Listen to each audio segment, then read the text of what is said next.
자, 생명윤리라고 하는 것은 굉장히 광범위한 주제입니다. 특별히 의학이 발달한 오늘날은 참 이 문제를 몇 시간이고 다뤄도 끝이 없는 그러한 주제들입니다. 낙태 문제라든지 안락사, 유사나시아 혹은 또 인공수정의 문제, IVF에 대한 문제, 그리고 또 장기를 이식하는 그런 문제들이라든지 생명을 연장하는 그런 문제들, 태아 성간별이라든지 혹은 요즘은 인간을 복제하는 문제, 너무너무 광범위하고 너무너무 많은 이슈들이 여기 생명윤리에 포함이 되어져 있습니다. 성경은 우리들에게 항상 원리를 제공해 줍니다. 하나하나 건에 대해서 답을 하고 있는 것이 아니라 큰 원리들을 제공해 주고 있어요. 나침반 같은 역할을 하고 있습니다. 그래서 우리는 성경의 이 나침반을 통해서 오늘 현대 사회가 직면하고 있는 이 생명윤리에 대한 이슈들을 좀 우리가 해석하고 또 적용해 볼 필요가 반드시 있습니다.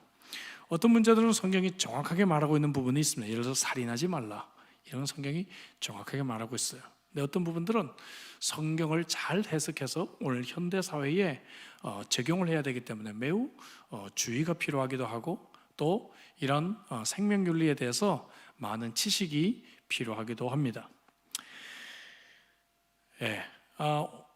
낙태 문제부터 한번 좀 생각해 보겠습니다. 전 세계에서 한 해에 사망하는 인구가 약 한 1억 명 정도 됩니다. 1억이 사망을 해요. 이 1억에는 40%가 낙태로 생명을 잃는 어린 생명들입니다. 40%가 대단하죠. 2위가 약 한 2% 정도 전염병으로, 코로나 같은 전염병으로 죽는 경우입니다. 그러니까 이게 2위에 비해서 1위가 압도적으로 많다는 것이죠. 해마다 거의 5천몇 명 가까이 되는 이 베이비들이 어보션, 이 낙태를 통해서 생명을 잃고 있다는 것입니다. 지난 6월 말에 미국 연방 대법원에서 여성의 낙태를 헌법적 권리로 인정했던 로 대 웨이드, 이 판결을 49년 만에 파기시켰습니다. 그래서 미국에 큰 파장이 일어나게 됐죠. 이제 미국의 절반 가까이의 스테이트가 낙태를 이제 금지할 것으로 예상이 되고 있습니다. 자, 이 로 대 웨이드라고 하는 법은 뭔가 하면은 1969년에 낙태가 금지됐던 이 텍사스주에 살았던 미혼 여성 노마 맥코비라고 하는 여성이 22살이었는데 당시 원하지 않는 임신을 하게 됐어요. 근데 그렇게 하려면 텍사스주에서는 낙태가 법으로 금지되어 있으니까 다른 주로 가서, 합법화된 다른 주로 가서 낙태 수술을 받아야 되는데 경제적인 이유 때문에 그렇게 할 수가 없다. 그래서 이제 변호사와 상의한 끝에 1970년 3월에 낙태 금지에 관한 텍사스주법이 모호할 뿐만 아니라 헌법으로 보장된 사생활에 대한 권리를 위배된다라고 하는 취지로 소송을 내게 됩니다. 그리고 이 소송은 낙태 금지에 관한 법률을 집행하는 장본이었던 당시 댈러스 카운티 지방검사장 헨리 웨이드를 상대로 이제 이 법안을 제기했죠. 근데 이제 맥코비는 신변 보호를 위해서 자신의 본명 대신에 제인 로라고 하는 가명을 사용했고, 그래서 로 대 웨이드라고 하는 이런 이제 법이 이제 불리게 되었습니다. 근데 대법원이 1973년 1월에 7대2로 여성의 낙태 권리가 미국의 헌법에 이제 사생활 보호 권리에 해당한다고 판단을 해서 태아가 있는 그러한 상황이 되었습니다. 한국은 어떤가? 한국은 흐름이 아주 애매합니다. 한국은 2019년 4월 11일 대법원에서 낙태죄는 위헌이라고 이제 판결을 했어요. 낙태죄가, 그러니까 낙태를 죄가 아니다라고 이제 얘기를 하는 거죠. 그 대신에 2020년 12월 31일까지 낙태죄가 유효하도록 판시를 했어요. 왜 그런가 하면 국회가 새로운 법을 만들으라고 하는 시간을 주고 유예를 해줬다는 것이죠. 이건 반대로 낙태죄를 66년 만에 뒤집게 된 그러한 판결이었습니다. 그런데 이걸 판결문을 자세히 보면 낙태죄를 불법이다라고 한 건 아니에요. 왜냐하면 낙태죄 조항은 태의 생명을 보호하기 위한 수단으로 정당한 입법 목적을 달성하기 위한 적법한 수단이다라고 명시했습니다. 그러나 이제 그럼에도 불구하고 여성의 자기결정권 행사를 과도하게 제한하고 있지 않느냐라고 하는 판단을 했단 말이죠. 아주 애매합니다. 그래서 시간을 놓지만 2020년 연말을 지나서 벌써 지금 2년 정도 됐지만 아직까지 국회에서는 여기에 대한 정확한 법을 만들지를 못하고 있어요. 한국의 모자보건법 제14조를 보니까 임신 중지 수술이 허용되는 범위가 있어요. 지금 현재 법안에 찾아보니까 첫째가 본인 배우자가 유전학적 장애가 있는 경우, 둘째는 본인 배우자가 전염성 질환이 있는 경우, 세 번째는 강간에 의해 임신된 경우, 네 번째 혈족 인척 등 이 근친상간에 의해서 임신된 경우, 다섯 번째 본인의 건강을 심각하게 해치게 되는 경우, 이렇게 이제 법을 만들어 놓고는 있습니다. 근데 지금도 이제 국회에서 계속 이 법안이 올라오고 있어요, 한국에. 근데 이제 가장 큰 쟁점이 뭔가, 언제부터 이 태아를 생명체로 볼 것인가? 언제부터? 이것이 가장 큰 이제 기준점입니다. 조혜진 의원이 가장 짧은 임신 6주 이전까지만 낙태가 가능하도록 해야 된다. 왜 그런가 하면 6주부터 태아가 심장이 뛰기 시작합니다. 서정숙 의원은 10주를 기준으로 법안을 제시했어요. 10주 때는 태아의 뼈대가 형성이 되는 때입니다. 근데 정부가 지금 만들고 있는 안은 14주입니다. 14주를 기한으로 제시를 해서 14주까지는 산모가 자기 결정권을 가지고 낙태를 할 수 있지만 그 뒤는 특별한 경우 허락한다. 이 특별한 경우가 매우 흥미로워요. 24주까지 낙태가 가능하도록 하는데 그 경우에는 태아의 유전자 이상, 근친상간 및 강간, 그리고 또 한 가지가 뭔가 하면 사회 경제적 이유가 이번에 포함됐다는 것입니다. 사회 경제적 이유가 포함이 되어 있다는 것이죠. 모르겠습니다. 어쨌든 아직 지금 한국에서는 이 법안이 계속해서 이렇게 논란을 벌이고 있는 상태입니다. 자, 그러면 이제 오늘 우리는 성경적으로 태아는 그럼 인격체인가 하는 부분이죠. 성경적으로 볼 때 첫째, 성경은 태아와 유아를 구별하지 않는다는 것이죠. 이 부분이 참 중요합니다. 히브리어도 엘레드라고 하는 창세기 25장 22절에 리브가의 태에서 싸우고 있는 에서와 야곱을 언급했는데 엘레드 이 말이 유아에게도 사용이 됐어요. 그래서 성경은 태아나 유아나 똑같은 생명체로 인정하고 있는 것입니다. 누가복음 1장 41절에 마리아의 복중에서 뛰어놀던 아기 예수, 헬라어로 브레포스라고 하는데 이 단어도 역시 출생 후의 어린이에게도 이 단어가 똑같이 적용이 되었다 말이죠. 그래서 성경은 태아나 유아나 구별하지 않는다는 것이죠. 똑같은 생명체로 인정을 하고 있습니다. 시편 51편 5절에 보니까 다윗의 그 고백록 중에서 내가 죄악 중에 출생했다, 죄 중에 잉태했다라고 고백합니다. 잉태와 출생을 똑같이 그는 사용하고 있다는 것이죠. 두 번째로 이 잉태는 하나님의 형상대로 창조가 되었다고 성경은 우리들에게 말을 하고 있는 것이죠. 오늘 본문 13절에 13절부터 16절까지가 바로 그러한 이야기죠. 나의 모태에서 나를 하나님은 만드셨다. 모태에서부터 이미 나를 하나님이 창조하셨다. 하나님의 형상대로 우리는 이미 지음을 받은 존재라고 하는 것이죠. 꼭 심장이 뛰어야 되고 뼈가 형성이 되어야, 혹은 24주가 지나야 생명체가 아니라 성경은 이미 여러분 어머니 태에서 잉태할 때부터 하나님의 형상대로 우리는 창조되었다라고 말하고 있는 것입니다. 욥기 10장 11절부터 12절에 보면 12절 특히 생명과 은혜를 내게 주셨다고 할 때 이때 그 유명한 헤세드라는 단어가 사용이 된 것입니다. 그것은 뭔가 하면 하나님의 특별한 사랑으로, 하나님의 은약적인 사랑으로 하나님이 내 인생을 향한 특별한 계획과 목적 가운데 나를 이 땅에 잉태하게 하셨다라고 말씀하고 있는 것이죠. 그런 의미에서 보면 수술용 칼은 하나님의 사랑을 대적하는 인간의 반역적인 행위라고 말할 수가 있습니다. 창세기 9장 6절에서 살인을 금지했습니다. 사람이 피를 흘리면 그 사람도 피를 흘릴 것이니라 했죠. 그래서 우리는 잉태에서부터 하나님께서 우리 인생을 인도하고 계신다는 확신을 가져야 될 필요가 있습니다. 출생했을 때부터가 아니에요. 하나님은 잉태했을 때부터. 얼마나 많은 교육학자들이 요즘 태교의 중요성을 말하고 있습니까? 그래서 잉태했을 때부터 이미 우리는 하나님께서 우리 인생을 계획하시고 인도하고 계신다는 것이죠. 갈라디아서 1장 15절에 바울은 어머니 태에서부터 주님이 택정하시고 은혜로 자기를 부르셨다라고 말하고 있습니다. 누가복음 1장 44절에 세례 요한이 잉태되었을 때 성령의 충만함으로 어머니 복중에서 기쁨으로 뛰어놀았다, 이렇게 우리에게 표현을 하고 있다는 것이죠. 낙태 찬성론자들의 주장과 달리 성경은 태아도 얼마든지 인격적인 한 인간이라는 사실을 우리들에게 강조하고 있다는 것이죠. 저는 낙태 영상을 본 적이 있습니다. 여러분 보신 적 있으신가요?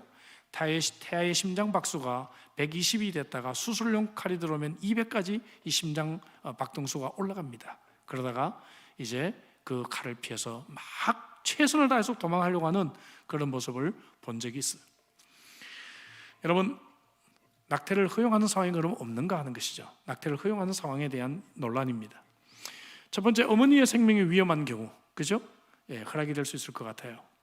그러나 의학적으로 충분한 검토가 필요하고 가능하면 출산을 위해 최대한 노력을 할 필요가 있다는 것이죠. 그래서 우리는 크리스천 어머니들이 자기의 생명을 기꺼이 포기하면서까지 아기를 낳으려고 시도하는 어머니들을 참 많이 보게 됩니다. 성폭행이나 근친상간을 통해서 원하지 않는 임신이 됐을 경우 어떻게 할 것인가? 그것은 우리 크리스천 입장에서는 입양기관들을 통해서 우리는 입양할 것을 그들에게 권고합니다. 태아에게 결격 사유가 있다, 내가 임신 중에 독한 약을 먹었다, 이런 가장 흔한 이유들을 많이 보게 됩니다. 그렇다고 한다면 출산 이후에도 각종 질병이 걸리면 그 아이를 어떻게 할 것인가, 유아라도 죽일 것인가 라고 하는 이런 질문이 똑같이 그들에게 이루어져야 된다는 것이죠. 남편은 매독이었고 부인은 폐기력이었습니다. 그런 가운데 첫째가 장남이, 또 첫째, 둘째가 출생 직후에 사망을 했습니다. 셋째는 기머거리요, 벙어리요, 넷째는 폐기력, 그리고 또 임신을 해서 충분히 낙태할 수 있는 상황이었는데 그러나 아기를 낳았어요. 누구였는가? 베토벤이었습니다. 여러분, 그러니까 우리는 정말로 이 아이의 어떤 결격 사유 같은 것들에 대해서 우리는 쉽게 판단할 수가 없다는 것입니다. 몇 가지 고려할 사항들이 있습니다. 가장 중요한 건 뭔가? 첫째가 뭔가 하면은 실용주의적이고 이기적인 결정을 피하라 하는 것입니다. 윤리에서 가장 중요한 포인트죠. 자신들의 필요에 의해서 결정하지 말고 이것이 하나님 앞에서 바른 것인가, 정당한 것인지를 먼저 고민해 봐야 합니다. 통계가 있어요. 한국 통계입니다. 한국 통계를 보니까 실제로 낙태를 한 자들을 조사를 해봤어요. 그랬더니 1%만 성폭행이었고요, 4%는 산모의 건강 때문에, 그리고 태아의 결격 사유가 1%, 이게 다 6%밖에 되지 않아요. 나머지는 94%가 자신들의 편리한 결정대로 낙태했다는 분명한 통계가 우리들에게 있습니다. 그래서 우리가 이런 부분을 가지고 이런 말씀을 드릴 수가 있다 하는 것이죠. 두 번째, 낙태도 죄라는 것을 인식하고 회개할 필요가 있습니다. 여러분, 낙태도 용서받을 수 있는 죄입니다. 여러분, 아멘이십니까? 낙태할 수밖에 없었던 우리의 연약함을 하나님은 아실 것입니다. 그래서 우리는 이 부분을 늘 죄책감 가운데 묵혀둘 것이 아니라 하나님 앞에 솔직하게 고백하고 우리의 죄를 기꺼이 용서해 주시는 그러한 하나님 앞에서 사죄함을 받고 우리는 자유함을 누릴 수 있어야 합니다.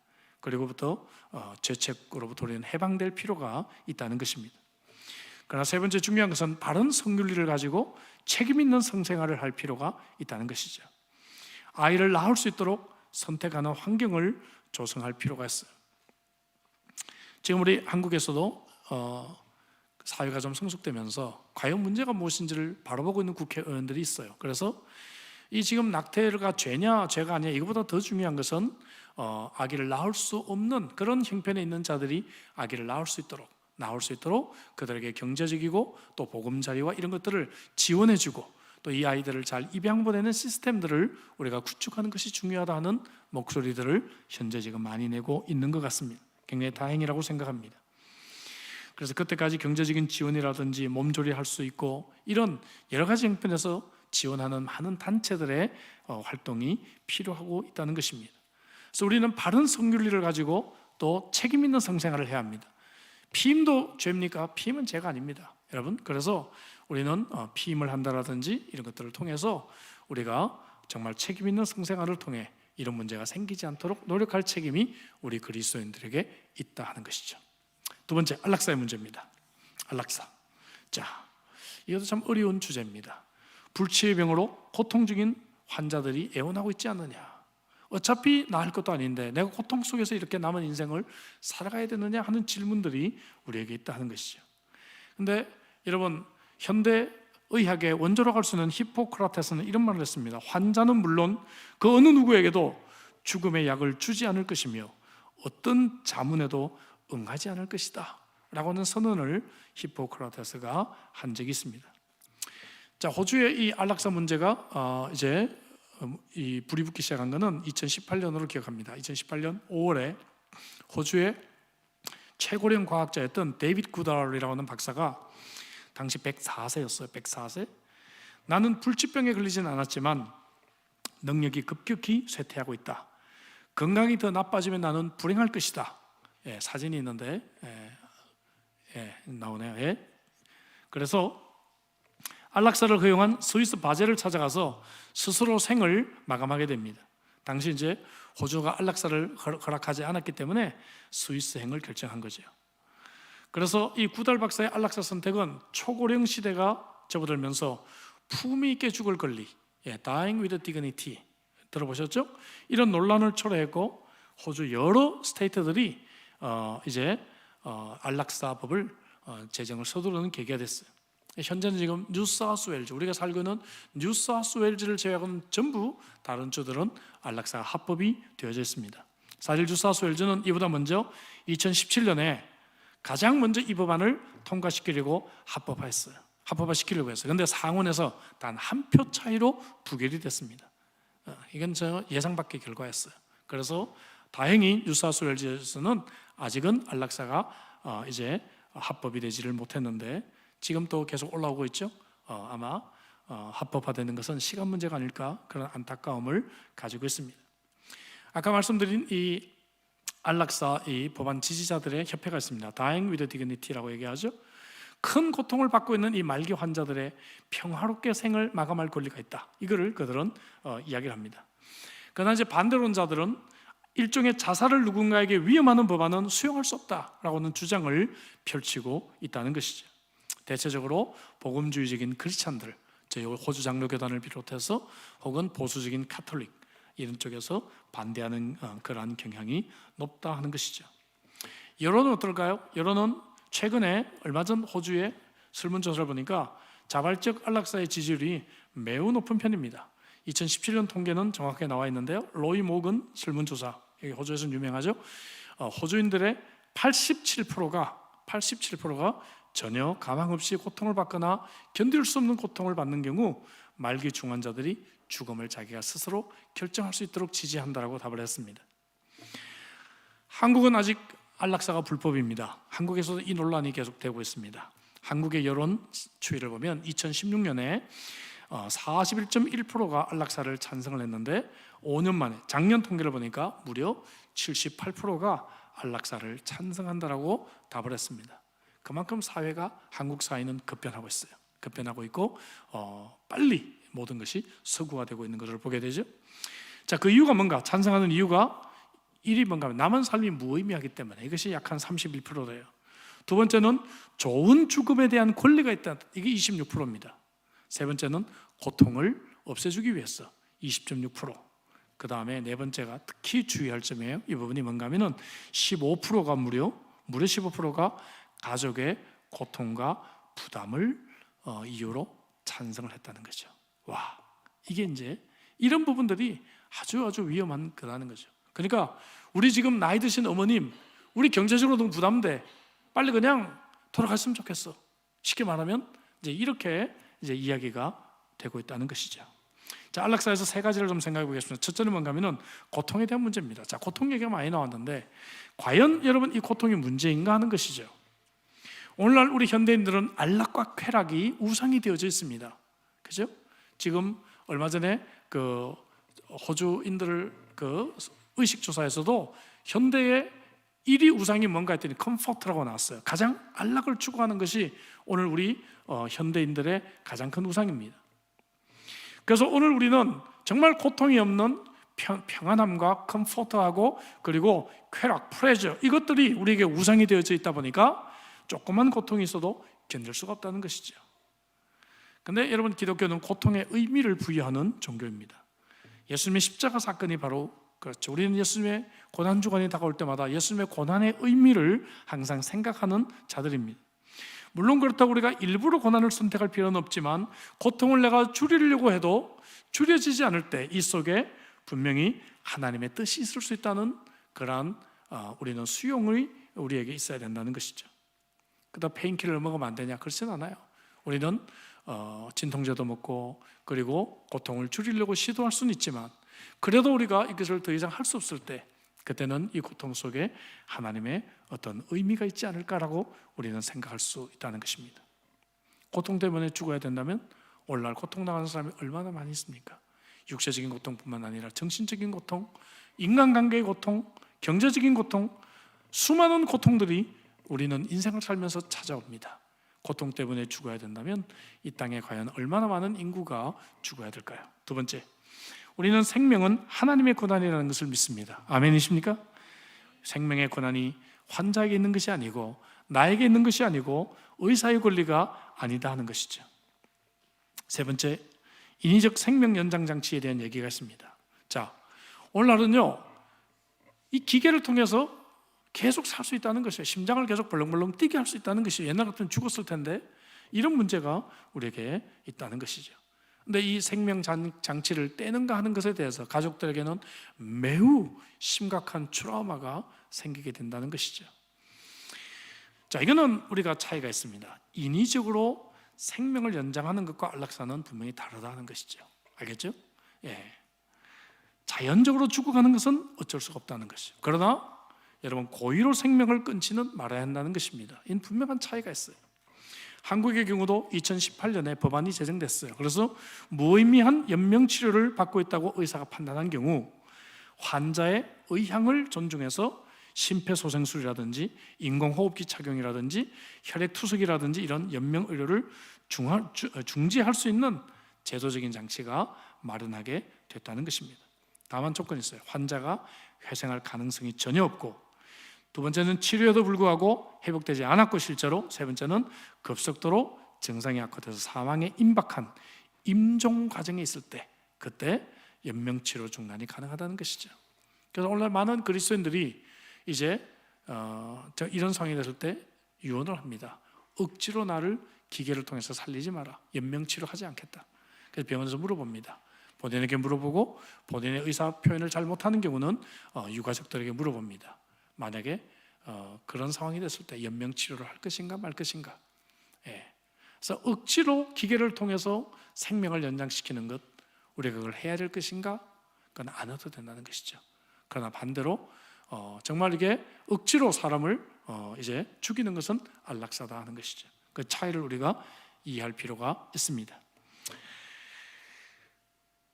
자, 세 번째, 기타 의료적인 윤리의 문제들이 있습니다. 첫 번째, 시험 간하기, IVF라고 하죠. 시험 간하기. 자, 이 부분은 이제 우리 교회 산부인과 의사 선생님이 계시죠. 정진성 집사님이 언젠가 우리들에게 이 부분을 좀 강의를 할 겁니다. 이미 준비는 다 돼 있어요. 이 타이밍을 보고 있습니다. 이 코로나 때문에 못했다가 또 계속 세미나들이 밀어 닥쳐서 지금 못하고 있는데 준비가 다 끝나 있어요. 왜냐하면 코로나 직전에 이 분야에 세계적인 그 신학자가 와서 저희 크라이스트 칼리지에서 세미나를 했거든요. 그 정진성 집사님을 제가 보내서 준비를 시켰습니다. 그래서 이미 다 준비가 되어 있어요. 언젠가 여러분들에게 이 부분을 집중적으로 할 겁니다. 가장 베이직한 얘기만 하겠습니다. 자, 그래서 이게 뭔가 하면은 정자와 난자를 시험관에서 만나게 해서 어머니 자궁 속에 착상을 시킨다 하는 것이죠. 이것이 이제 불임 가족들에게는, 커플들에게는 굉장히 굿 뉴스가 되었습니다. 축복이죠. 그런데 이제 문제는 윤리적인 이슈들이 또 생긴다는 것이죠. 뭔가 하면은 이제 그러다 보니까 내가 아기를 잉태하지 않겠다. 내 몸매 관리라든지 혹은 또 뭐 나는 뭐 시간당 몇백 불을 버는 사람인데 좀 다른 사람에게 다른 사람 자궁을 빌려서 거기다가 착상을 해서 아기를 낳겠다라든지, 혹은 뭐 내가 좀 건강이 좋지 못하니까 좀 건강한 사람의 자궁을 빌린다라든지, 이런 문제들이 지금도 발생하고 있다는 것입니다. 특별히 잠깐 언급을 했지만 정자은행, 난자은행 아주 희한합니다. 신체 조건, 학력, 머리 색깔, IQ, 가격이 정해져서 매매가 이루어지고 있다는 것이죠. 이걸 우리가 어떻게 이것을 승인할 것인가 하는 부분이 있다는 것이죠. 다른 형태의 간음이라고 말할 수가 있습니다. 자, 그렇지 않더라도 여러분 정말 불임 커플이라 할지라도 IMF를 하는데 어디까지가 우리가 성경적인 윤리를 적용할 것인가?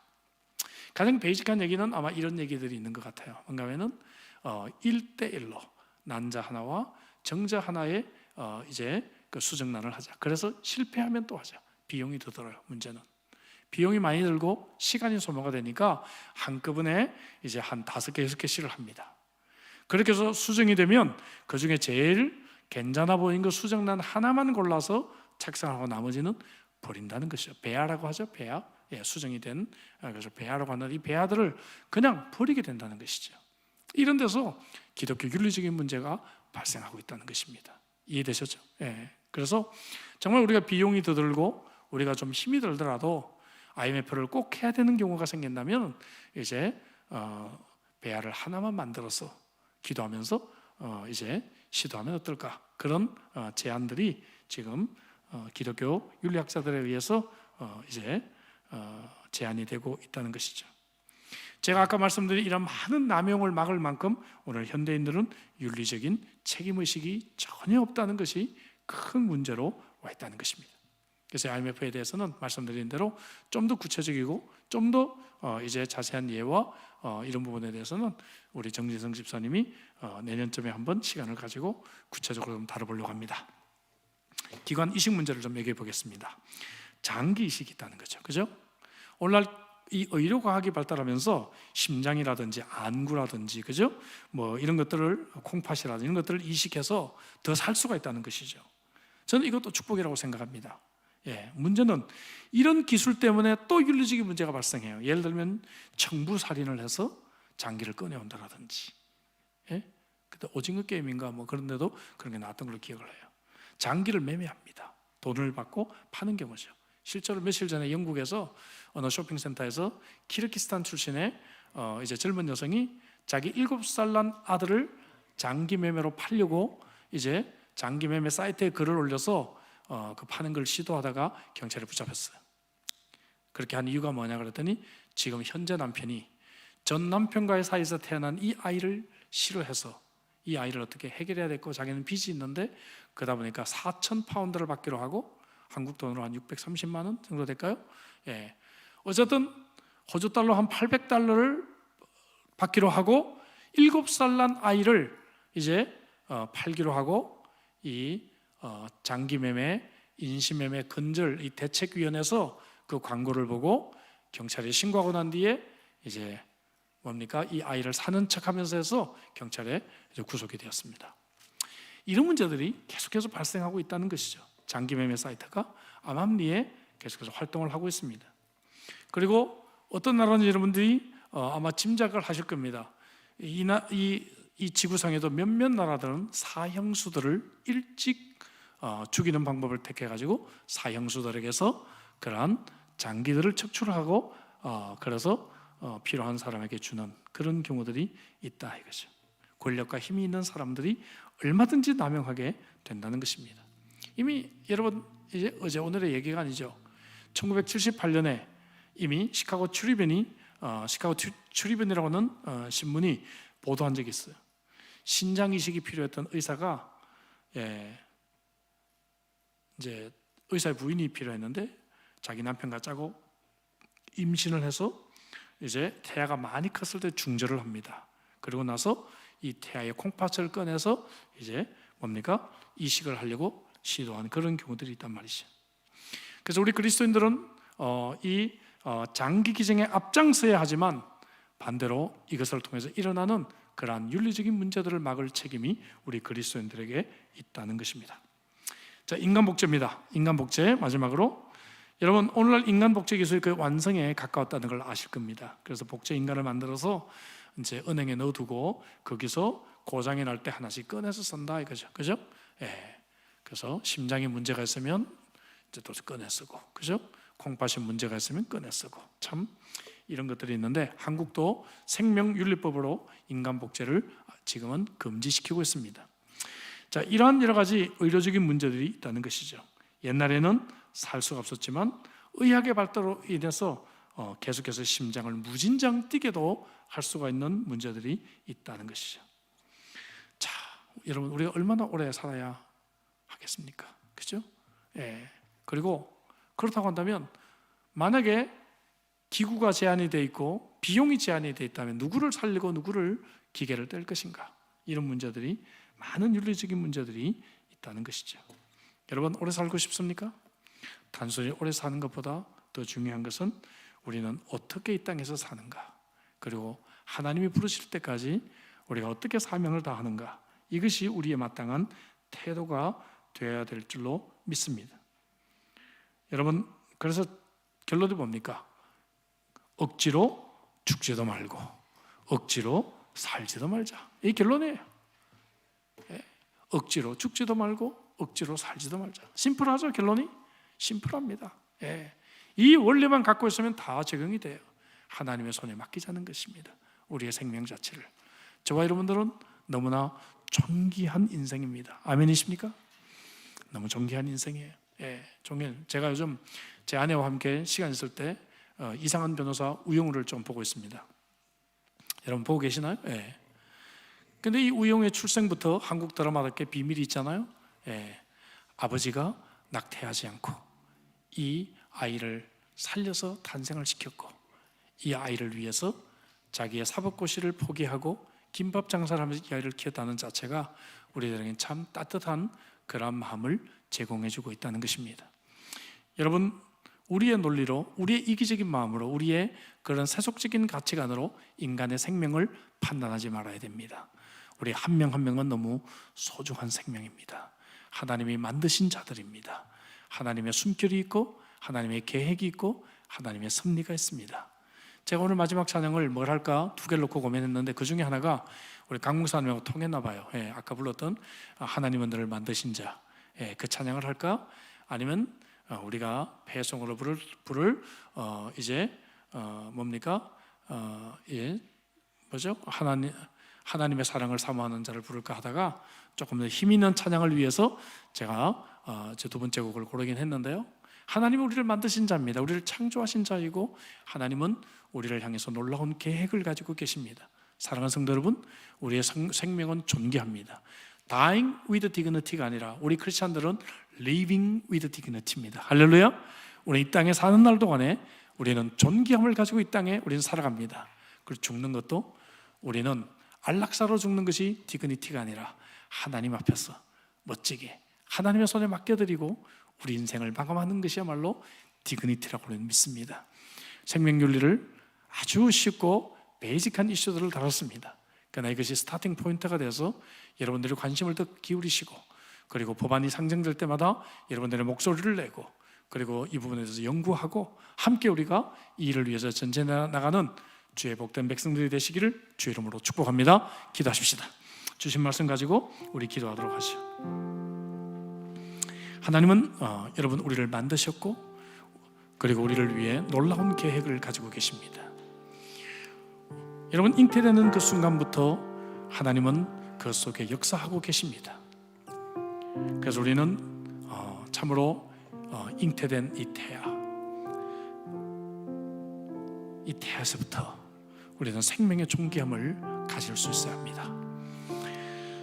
뿐만 아니라 우리는 하나님이 불러가시면 하나님의 손에 맡겨드리고 억지로 우리의 생명을 연장할 그런 노력하지 말고, 또 반대로 고통이 있다고 해서 억지로 죽으려고 하지 말고 하나님의 손에 맡겨드리고 내게 고통이 필요하면 고통을 더 담당하고 하나님이 부르시는 그 순간까지 우리는 존귀하게 이 땅에 살아야 될 줄로 믿습니다.